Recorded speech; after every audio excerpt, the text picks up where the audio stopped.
While everybody's up and about, I just want to point out we have donation bottles on the side, so anybody feels like helping to contribute and can maintain the program, feel free to donate. And also, importantly, we have connection cards, which are ways to stay in touch with us. So if you give us an email address, we will add you to our subscription, and then you'll be notified about all our future events. And we just got a new nice system up and running that will let everybody know about those programs. And for anybody that does sign up, we have a special drawing at the end of the evening. For all the people that sign up, we're going to give away a $10 either Amazon or Starbucks card, whichever you choose of your choice. So feel free while you're grabbing a bite to eat to fill out a card, and hopefully we'll be in touch. Thank you very much. Thanks. You ready? We're going to eat and watch.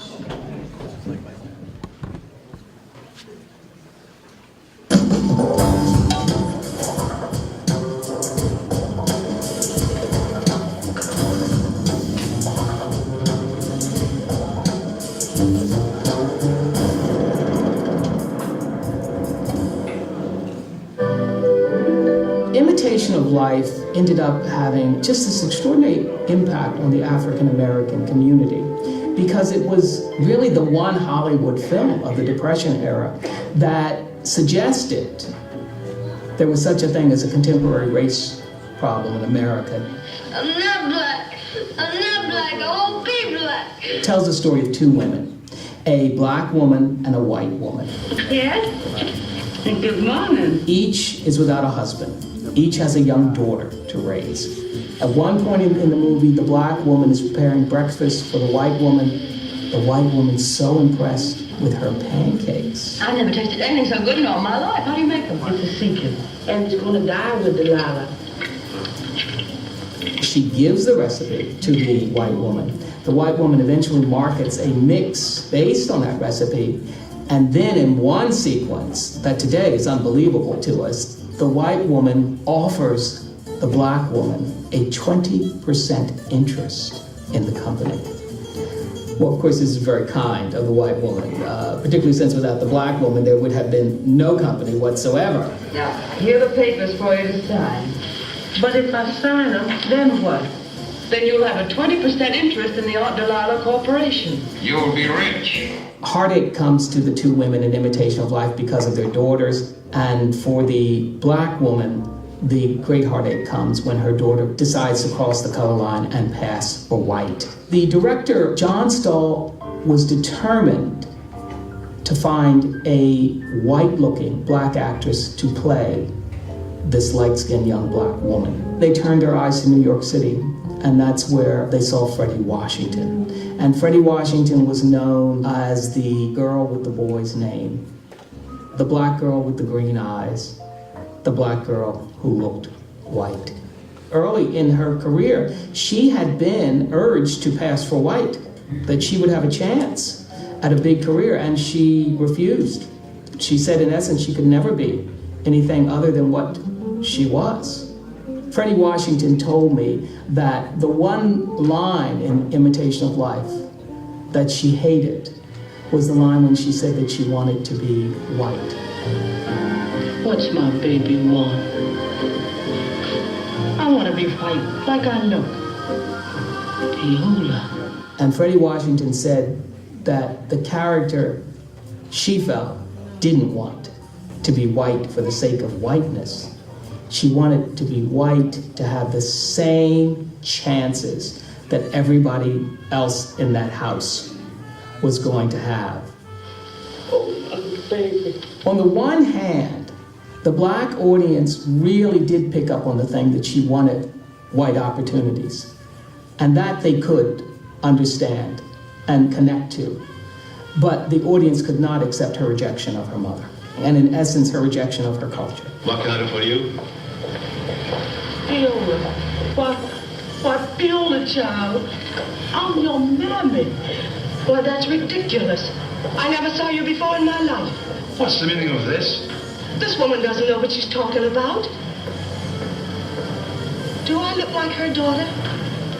there's a great sequence. It's at the end of a party that Claudette Colbert, the white woman, has given, and now she's made all this money off this pancake recipe. And at the end of the party, she and Delilah, played by Louise Beavers, they're talking, and Delilah is still subservient. And at the end of the evening, they say good night to each other. And as they go to their separate quarters, we see this beautiful home that really Louise Beavers' pancake recipe is built. We see Claudette Colbert ascend up the steps, and Louise Beavers descends downstairs. Good night, Miss Piggy. Good night. And it's visually just striking that John Stahl has just put it there. Race relations aren't so clear-cut for Freddie Washington in the drama. Yeah, that's good. Let's talk about that one for a minute. Lights up. I remember watching that as a little girl. I mean, it would come on every year. And I kind of, my whole family would kind of gather around the television, and I missed all of these images, but I just remember feeling pain. It was so painful to watch her be rejected by her daughter that way. So in terms of images and historically how that has impacted this nation, just a little bit of feedback from the experts here. What's also interesting about this film is that they did a remake in the 50s, Imitation of Life, but the actress that they used wasn't even black. It was Jean Crane. She was white. And, but it had, and I had a hard time trying to find the original Imitation of Life. I don't remember seeing the original one. I always saw the 1950s one. And yet, even though it was a remake, the image of this woman, even though I was looking, I'm like, she's not black. I knew it was a white actress. Even as a child, I knew it was a white actress. But the rejection of her mother was unfathomable to me. Yeah. Like, how could anyone reject their mother because they're black? And so, and yet I think that when you look at the larger picture of us, and in particular women of color, black women, and our depictions in film, many, over the course of many years, Freddie Washington, who was well known and beloved, and but she also got work in black films because she was fair-skinned. And she got to play different types of roles because she was fair-skinned. And that image, it perpetuates to a certain extent today. And those images impact our girls, it impacts our boys, and how they perceive themselves and how they perceive each other. So, I think Imitation of Life, and I adore Freddie Washington. I think she left this earth too soon.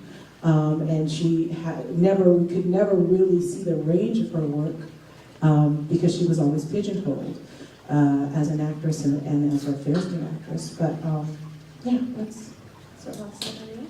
What I think is interesting is when, Stephanie, you pointed out that you would sit with your family and watch this, and you were a child at the time, but you still recall the pain that it caused, and how so through many years, that pain is still somewhere within us, and and how much of that does it feed into who we are today? It also brings up to the fact that in Africa now they're marketing skin lightening creams, and that to me is just crazy that black dark-skinned women want to make their skin lighter because they think that somehow being lighter is better, or being white is right. And when we talk about, when you opened up and you talk about how this affects the family, how this affects children, I think we need to be mindful about what we expose them to. A lot of times we watch these things. I've watched Imitation of Life, the remake. I've never seen the original, but I've watched the remake, and you're right. The woman wasn't even black, she was white.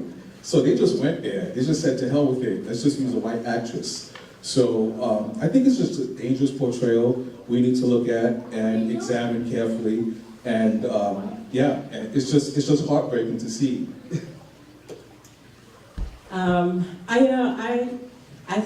this film is really very powerful, and I also have just only seen the Lana Turner, Ethel Waters version in the 1950s. But I think actually the scene from that film that really hit me the most was, I mean, of course, all the scenes with the daughter now passing were devastating. But at the end of the film, and I don't know, did anybody see the remake, in the 1950s? I mean, at the end of the film when Ethel Waters dies, basically, she had saved all this money up for a grand funeral.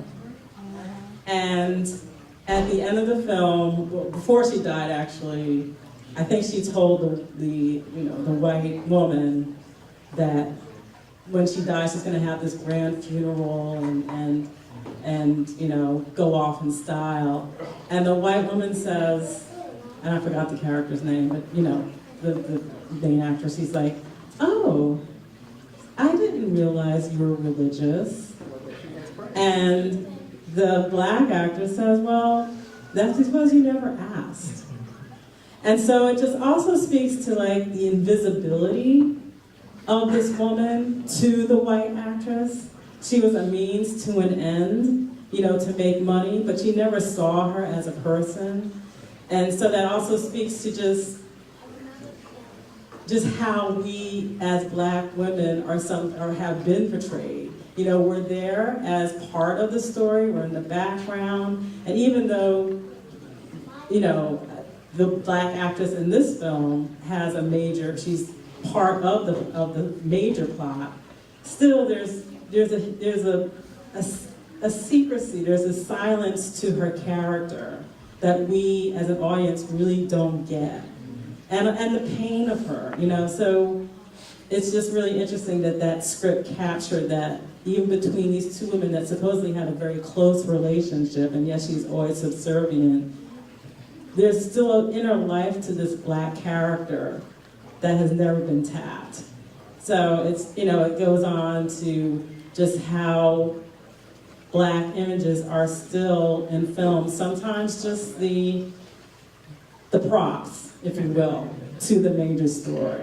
We're there as, the wallpaper. Let's watch the. Can I just make one thing? Because the older version, I've seen both versions, and the older version is actually, I believe, more powerful because they show you how the white woman takes everything from the black woman and then, as like in her kindness, as the great white mother, she's going to give her some of the profits. In the newer version, that whole economic basis removed from the movie. You don't even get that. She just comes in as a maid, period, in the conversation. They take that whole economic perspective out of the movie, which is very interesting when you watch them together because, like I said, they don't address it. I mean, the storyline is there, it's subservient to in the remake, it's a sub-storyline. In the older movie, it is the storyline. And, so it actually is watered down in the newer version. And yet, all three of us only had access to that second, to the remake, whereas the first one was still just as, heart-wrenching, but it may have had a different connotation because of the economic structure and the entrepreneurship of the black mother. Okay, let's watch next clip, please.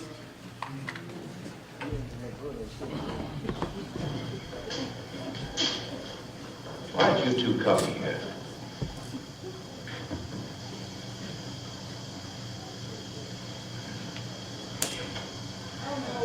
To ask you about Mr. Corbin.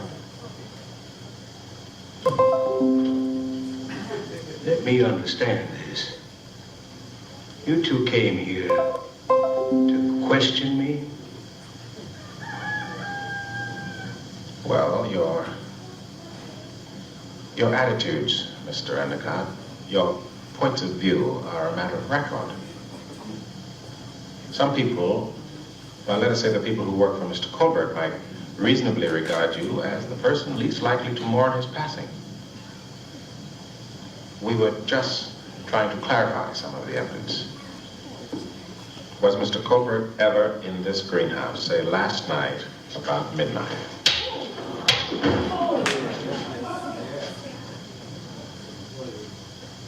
Good, I say. Yeah. You saw it. Well, I saw it. Well, what are you going to do about it? I don't know.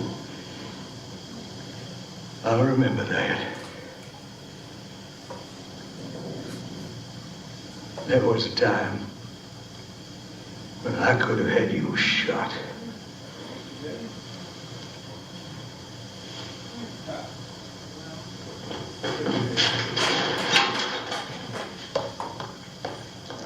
Well, you can't talk to me about privacy because I got Colbert's wallet right here in my hand. We took it from Harvey Oberst. You don't think he gave it to him, do you? I don't know, but Oberst could have come along after the crime. Found it, picked it up, I don't know. That's what the boy said he did. I'm sorry, man, but I said different. Well, when I examined the deceased, it was obvious that the fatal blow was struck from an angle of 17 degrees from the right, which makes it almost certain the person who did it is right-handed. So what? Old Harv's left-handed, Chief. Everybody in town knows that. Yeah, that's what we figured out, Chief. Harvey's lefty, You're pretty sure of yourself, ain't you, Virgil? Virgil, that's a funny name for a big boy that comes from Philadelphia. What do they call you up there? They call me Mr. Tibbs. Mr. Tibbs! Well, Mr. Wood, take Mr. Tibbs, take him down to the depot, and I mean boy like now.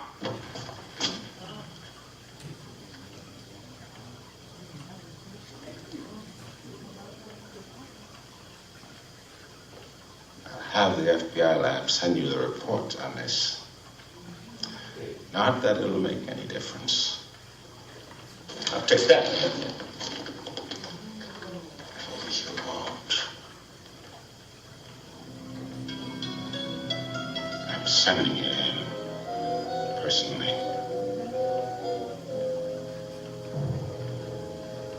God. What kind of people are you? What kind of a place is this?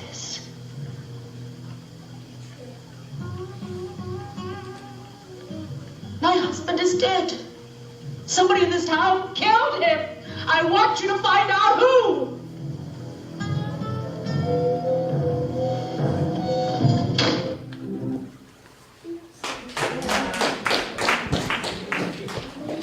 All right, we're going to take a break here and give GDX an opportunity to come up, and they're going to share some dance moves with us, and perhaps you all can have some food before it's all done.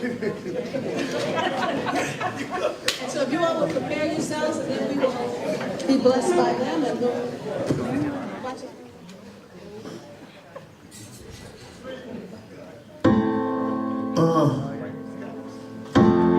GDX, J Murr.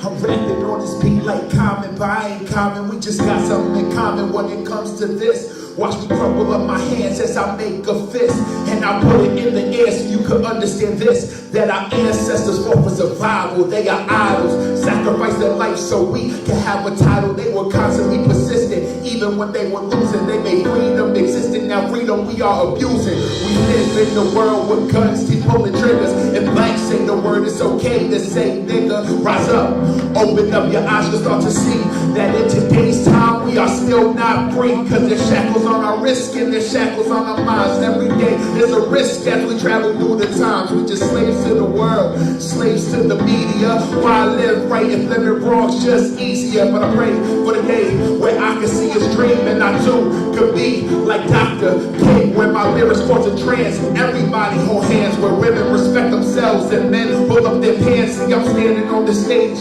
reading off the sheet, pretending it's a podium, delivering my speech. Let's all meet at Washington, marching to this beat, and deliver the injustice right to Washington's feet. One day, I just want to do God's will. Give me But he's allowed me to go up to the mountain. And I've looked over, and I've seen the promised land. I may not get there with you, but I want you to know tonight that we as a people will get to the promised land.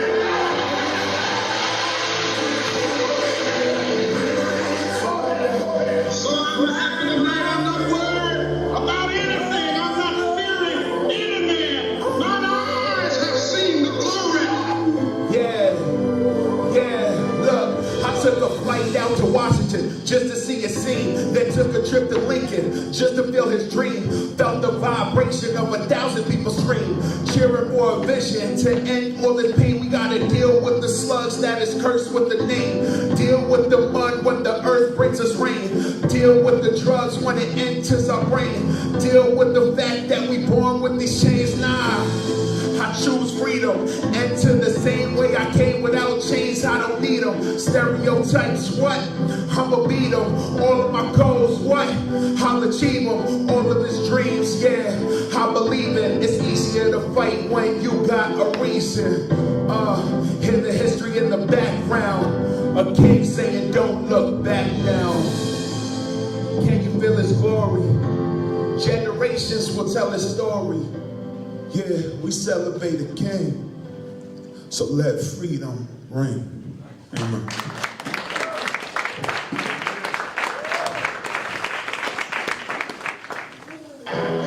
Everyone has business problems. It's obvious now. You got to go out there. You got to be the best one. Take a job. You got to work with frauds like nobody's ever worked.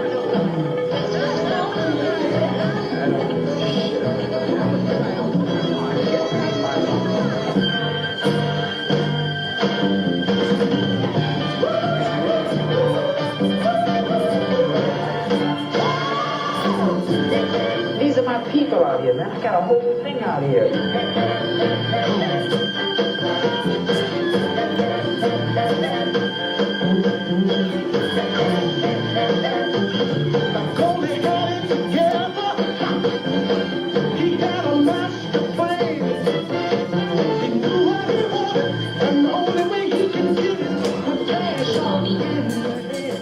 They have to rewrite the making game.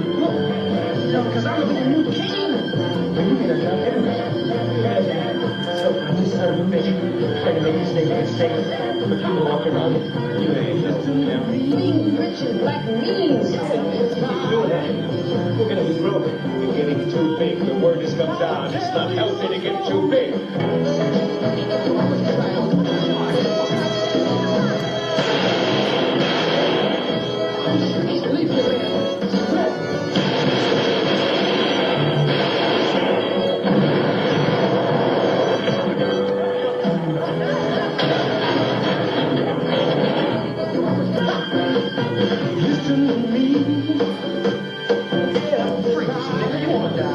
I feel spectacular. I feel up.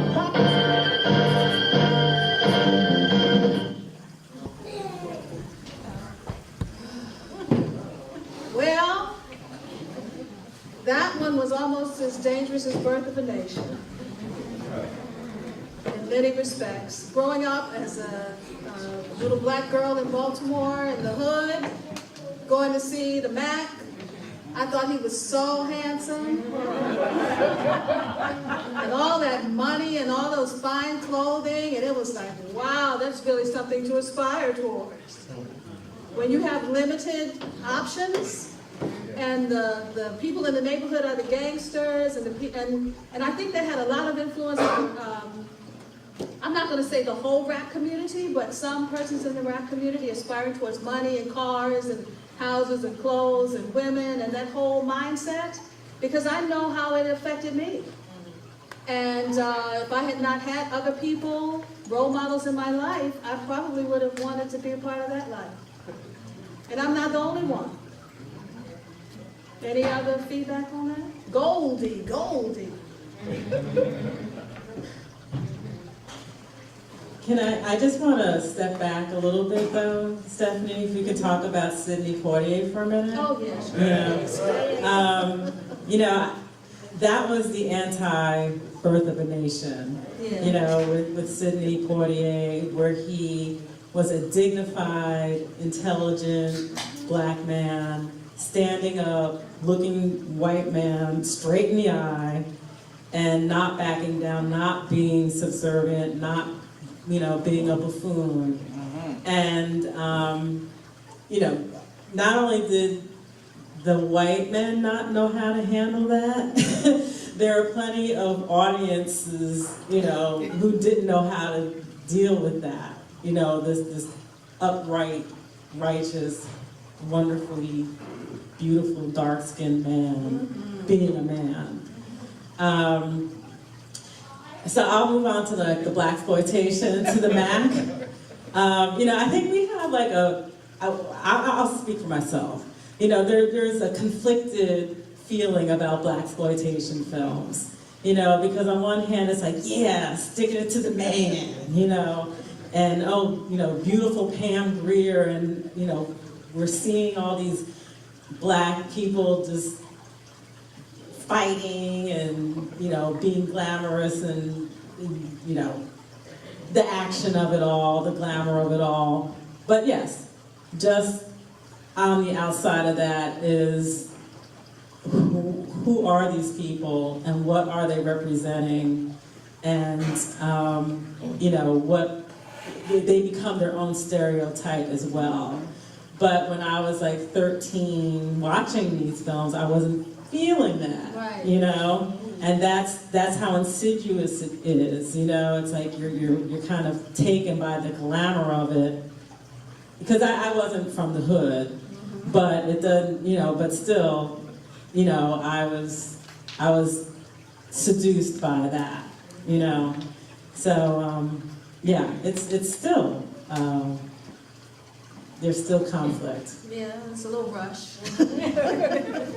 The problem that I have with a lot of representation and portrayal of black people in film and black people in general in the media is that there's no nuance to the characters. We have to fit into a category, a box. We have to be this or that. There's no other depth. There's no depth to these characters. The Mac, you know, the pimp, the classic stereotype of the pimp with the fur coat and the hat and the money raining from wherever, from the sky. You know, it's about fast money. And again, we talk about images and the portrayal and how dangerous it is for the viewer, particularly young, impressionable people. And today's hip-hop culture is similar. You pointed it out, Stephanie. It's similar, you know, about getting fast money, fast fame, our name in lights. Everybody, and to some degree, athletes as well. Right. Everyone wants, you know, everybody sees the athlete, everybody sees the Jordan, everybody else. And these young kids in the hood, they aspire to be that, but they don't understand what it takes, the road that it takes to get there. And that where you may have one superstar, there's only room for a handful, but everybody is aspiring to that and everybody's trying to get there. And sometimes they try to get there by any means necessary, you know what I'm saying? So they'll go to any kind of drug deals or corruption or anything to attain that lifestyle, not realizing all that's involved in it, and it's very dangerous. I would say, because I've never seen the Mac. I've heard about it.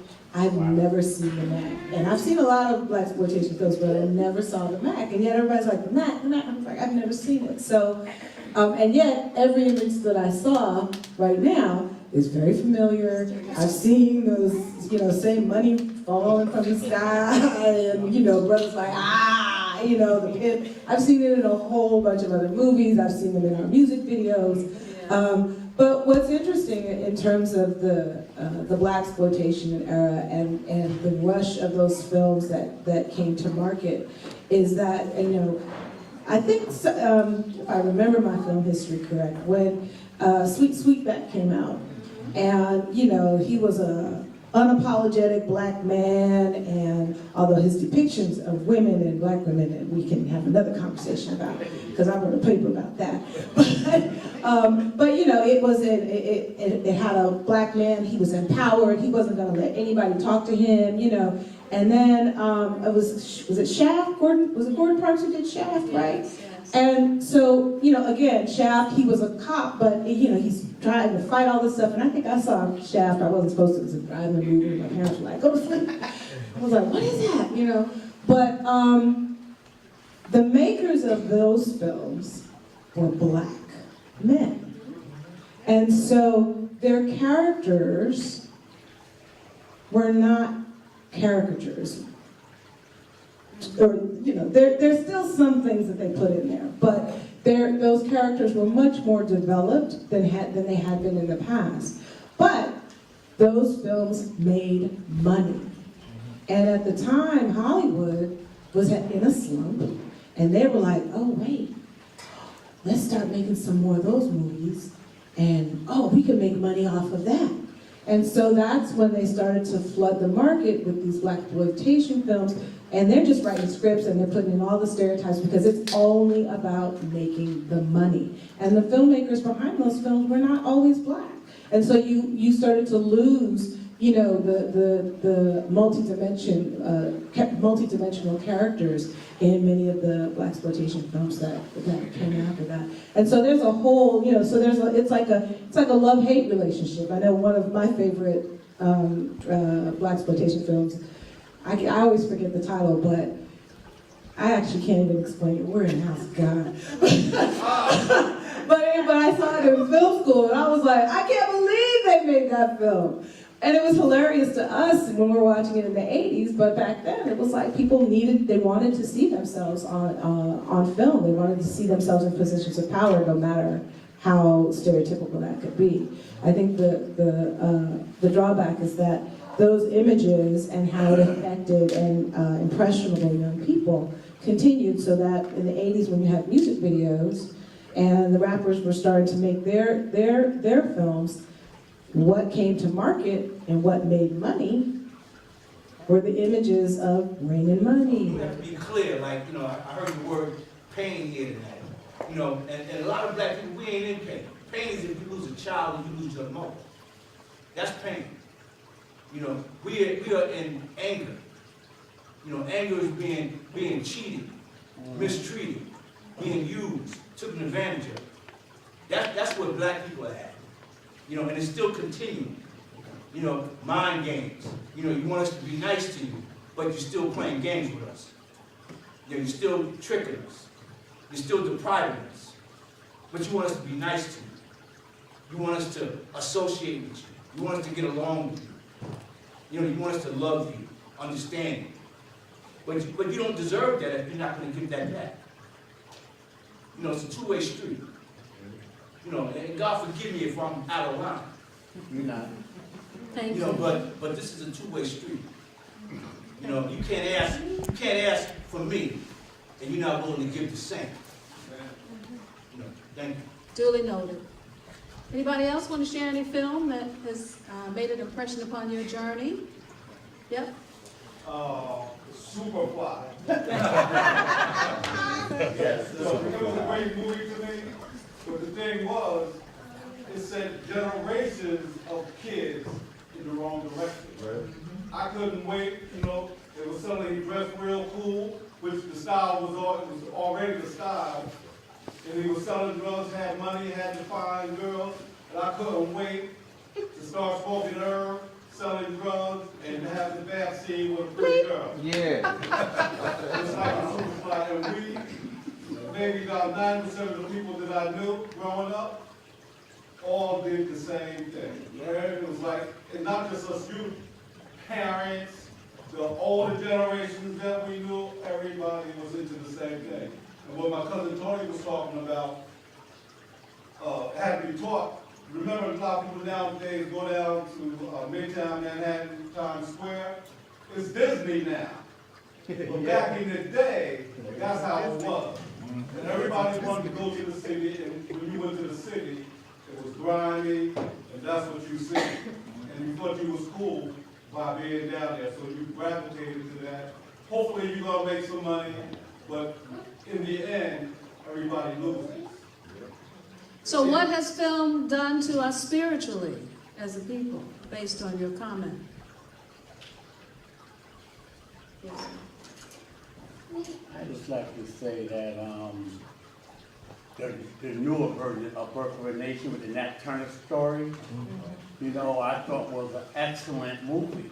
And the bottom line is that I was hoping that the church will get involved with that movie the same way they got involved with The Passion of Christ. And see, Birth of a Nation, Nat Turner, he was a preacher. And they used him to keep us with religion. And he showed that in Birth of a Nation, that when he was going to the plantation and preaching, he was crying because he knew they were using him. And the church didn't get behind it.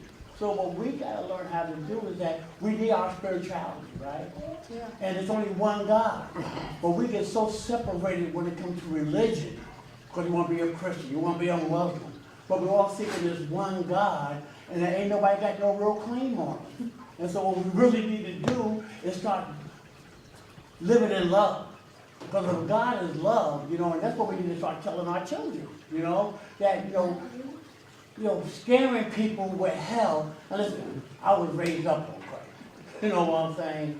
But Christ got me to where I'm at today, that I can expand my mind, that know that, you know, that it's about love. And I can be with Muslims, I can be with Catholics, I can be with anybody they want to be, as long as they talking positive, as long as they talking love, and we're talking about one God. And that's what we need to start talking about and stop the separation. And that's what religion do to us. Thank you. All right, let's watch our last two clips.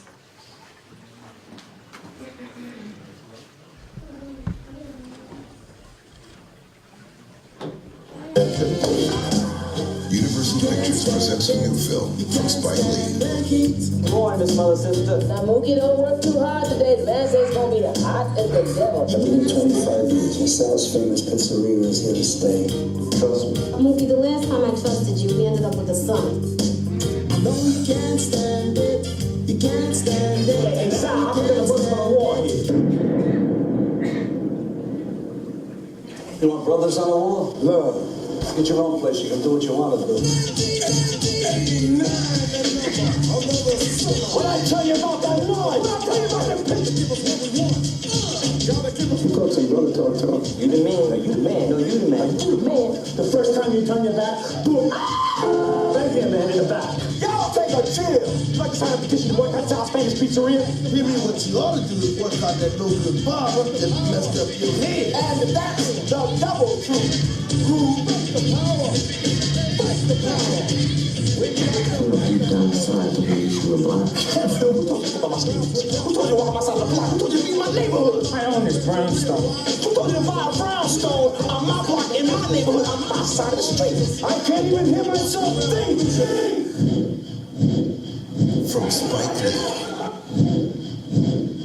director of School Days and She's Gotta Have It. Good people, please. Please don't stop this. Stop it now. We're going to do something we're going to regret for the rest of our lives. Doctor, come on, what? Always do the right thing. That's it? That's it. I got it. I'm gone.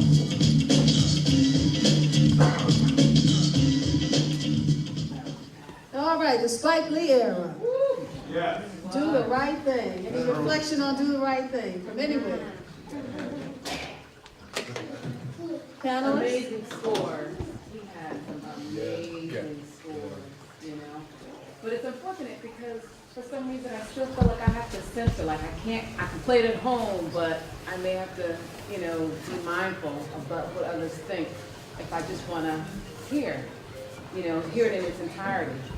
And I guess there's been my own, suppression of still being concerned. What do other people think? Are they going to associate that, Liz as a certain way because I enjoy this, or I enjoy seeing this reflection, or a perspective? Thank you. I just wanted to mention that, so I grew up in Africa and then India. So I'm from Nigeria and I've lived in India for many years. It was like, be specific. But, you know, the images that come up, that have been portrayed or that come to the Eastern world, you know, Africa, it's always of African Americans as being dangerous or being, you know, it's very stereotypically either gangsters or, you know, sports or hip hop or music, you know. So, you know, there are these very specific stereotypes, and then you grow up believing this is what African Americans look like. And there's, you know, there's this, when you come to this country, you know, there's this like stereotype that we've already come, because, you know, we're getting these images of black men, particularly in, you know, in Africa, and so we come to believe it. And so I fast forward to here, and one of the movies that really impressed me recently was Hidden Figures. Because, and the reason I love Hidden Figures, I think movies have such an impression on us that we believe it. We believe that, you know, we're gonna raise our children, our boys, to be sports or in music. We're gonna push them into these stereotypes, but we don't bank on their intelligence. You know, we don't bank on their intelligence and we're not like pushing our boys to be, you know, scientists, and because there's not enough portrayal of that. And so we parents, we kind of come to believe that, you know, we should like put all our eggs, if our young man is like built a certain way or whatever, I'm gonna put them in that basket of they're going to become sports people. So but we don't bank on their intelligence, you know? Because we have, you know, our children can be scientists, they can be like hidden figures. We have these people in our community. So we need to start banking on our children's intelligence, not just their athletic capacity or their musical capacity. They can have those too, but they're also brilliant, and we need to believe that about our people and start putting energy into, you know, building that up instead of just focusing on what the media portrays of who we are. So we need to redefine that narrative. Thank you. Yes. Yeah, I have something to say about Spike. I mean, yeah, I love Spike. You know, he brought back, you know, independent black film in the 90s. And, you know, the one thing that he did with this film was that he created, you know, it was a whole community of people, you know, old, young, crazy people, funny people, just, it was his community in Brooklyn, you know, black, white. So and then of course, he markets it in the summer when there is usually a riot in Brooklyn. And guess what? I think there probably was that summer. Something went down. I just, you know, hats off to him. I mean, he's a whole conversation in of himself, but the one thing that he has really done was bring back a conversation about the imaging of black people and what we're seeing on screen, and taking control as a black filmmaker of how we're represented on screen. Thank you, yes.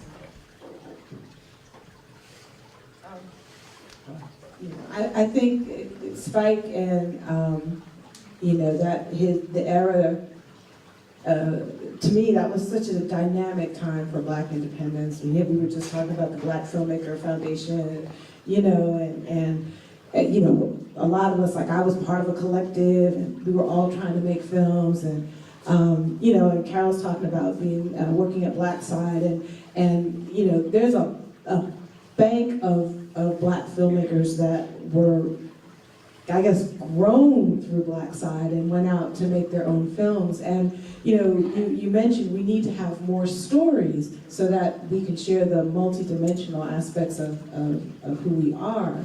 And really, that only comes with more of our young people, or more people who look like us, telling our stories, directing our stories, providing the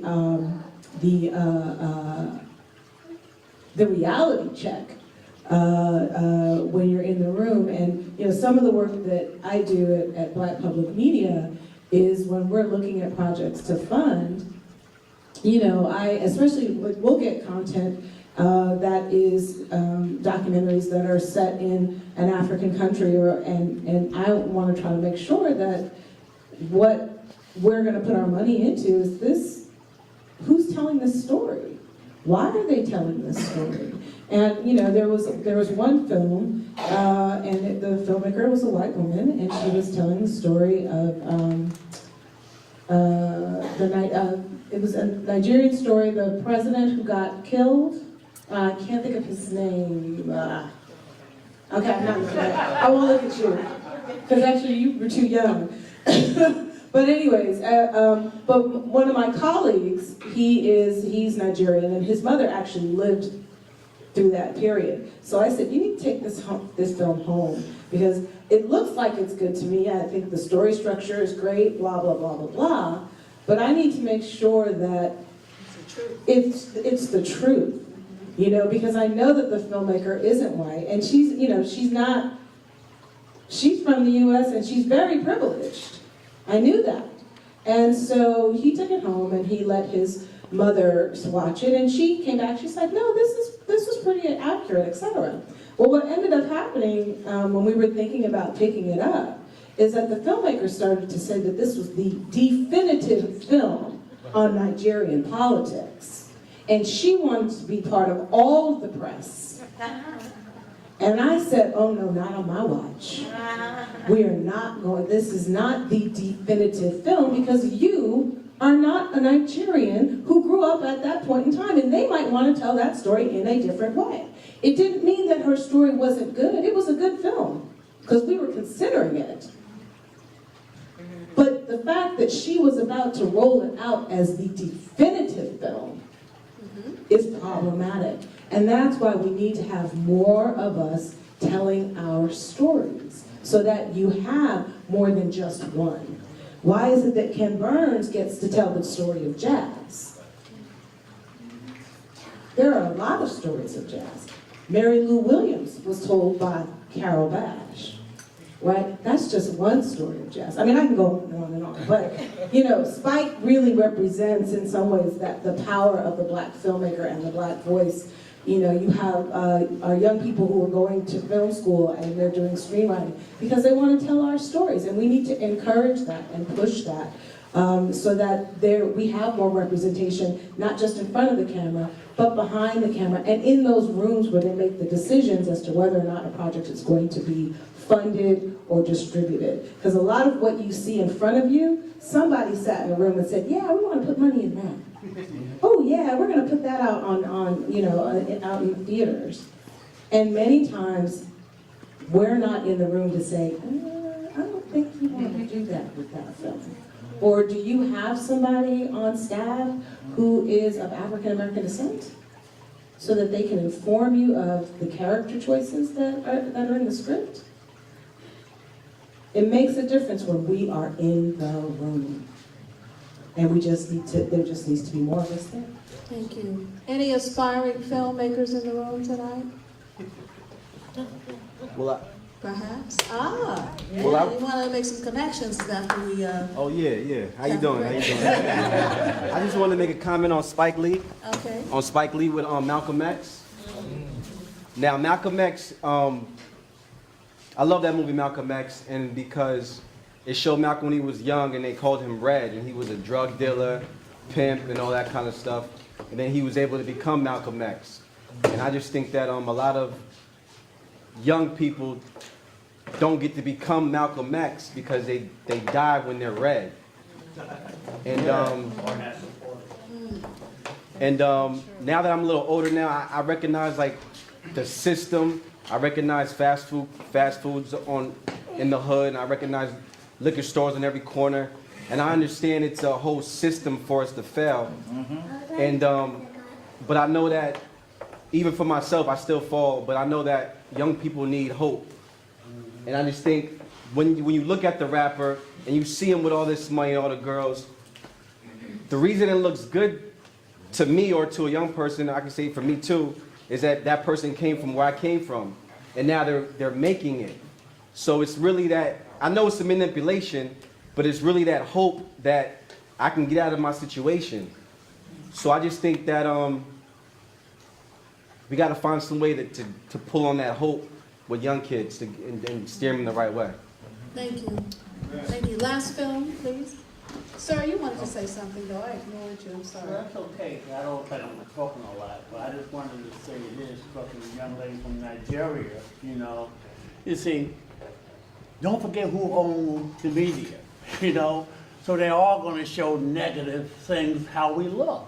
I know a lot of young brothers and sisters is in college who's doing positive stuff, but they're not going to show that. They're going to show the negativity. There's a lot of young blacks and adults who's really doing what we need to be doing out here that's not being shown because all the athlete entertainers, instead of them buying up stuff to show, we own no TV stations, you know?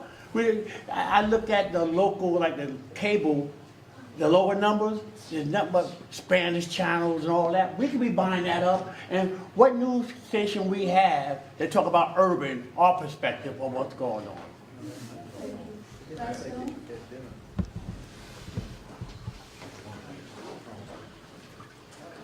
I've seen gods fly. I've seen men build weapons that I couldn't even imagine. I've seen aliens drop from the sky. Yeah. But I have never seen anything like this. How much more are you hiding? Hold up. Let's go.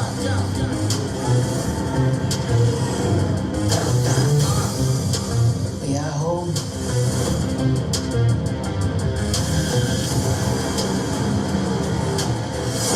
My son, it is your time.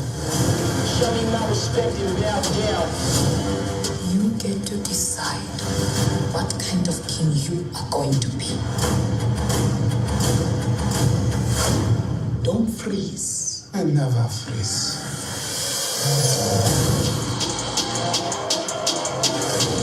The revolution will not be televised. Show me my respect and bow down. We own ya. We own ya. We only getting started now. Cause we own ya. Decided that they know me now. Cause we own ya. You ain't not my homie. Cause we own ya. I waited my entire life for this. The world's gonna start over. I'm gonna burn it all. What happens now determines what happens to the rest of the world.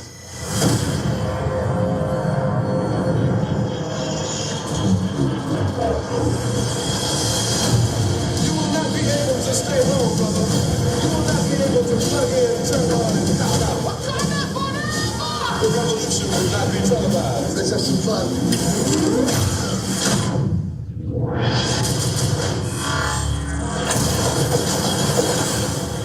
The revolution will be live.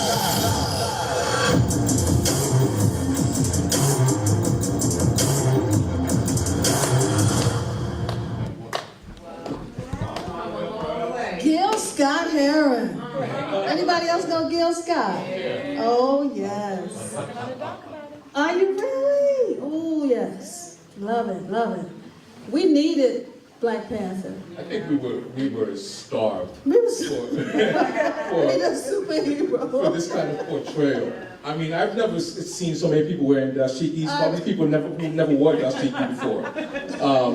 We needed this image of pride. Yeah. We needed the history. Also, a little bit of history. People got interested into African culture. You know, it was just such a well-made film. The costumes, the jewelry, the acting, the casting, everything. And I think it showed the Hollywood establishment that what we can do as a people if only given the opportunity. You know, and this also told me that, you know, shows that Black people are not a monolith. There are so many different types of Black people that once again, we don't have to be compartmentalized. You know, this opened up that whole world for people, and especially young people. I was excited to see young people in the theater seeing this and learning about their culture. It was just a beautiful film. Yeah. Really, really well. How many of you saw Black Panther? Few times. 2 times, 3 times, just buy it. Why did you see it 3 times? Why did you see it 3 times? Why did I see it 3 times? Yeah. That movie was so great. I just couldn't get it all in one shot, you know. And every time I saw it, there was something new that came to me, some kind of new inspiration, new something. So it was. Absolutely. Wakanda forever.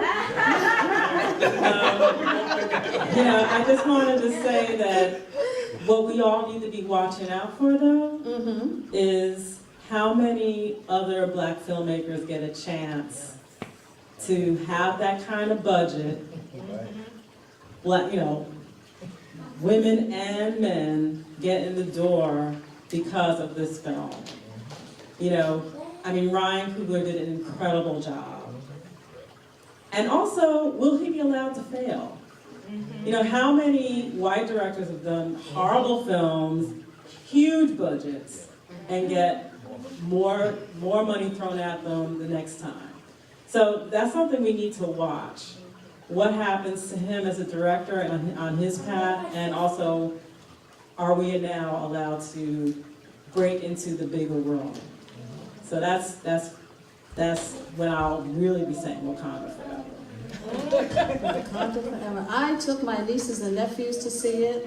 I went with Michael to see it. And then I had to go by myself. So I could just really be immersed by it. But yeah, I was really, really thirsty for it too.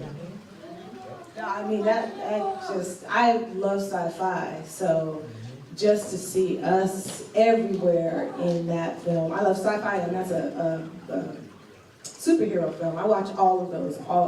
I just love it. I've loved it ever since I was a kid.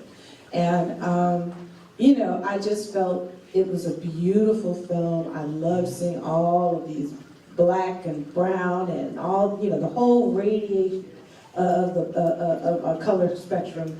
And with the, embracing of technology, that they actually have the technology that they brought to here, it was fun and exciting, and you had someone that you could root for. And I think a lot of times when we're, as people of color, our filmic experience is that when we're not on the screen, we have to be outside of ourselves to identify with those characters. And so it's actually something that we do naturally. We don't even think about it. We can see ourselves, I can see myself in a white man, white woman, Asian man, Asian woman, whatever, trans, straight, whatever. I can see myself in them, in terms of their story and what they're doing. That doesn't necessarily happen for a lot of white audience members because they haven't had the exposure of being with so many, or seeing so many black people in all these different types of characters. And that's the thing with Black Panther. It was like, now you have it. We can't let that stop. And that's the other thing. I think it's also up to us to know that artists, they make work. Some of that work isn't going to be great, but they still need to make work. So they still need to be supported. And I think that when you come across, and especially independent filmmaker, and they're trying to raise money or seeking connections, if you can help, then help. They're doing a screening and you got to come out, the Peekskill Film Festival. Come out to the Peekskill Film Festival so that we can get more films here and people coming out to watch these films. 2 things, and let me say the last one first. Does it have to be a religious film in order for there to be spiritual components to impact the lives of people? I think we can agree. Absolutely not. There's spiritual images, components, messages throughout all kinds of film, not just black film. But if your eye is trained to look at those, then they can have an impact on your spiritual life. The other thing I wanted to say was when I first heard that the movie was entitled Black Panther, I became frightened. I did, because I said, oh my God, white people are going to get nervous.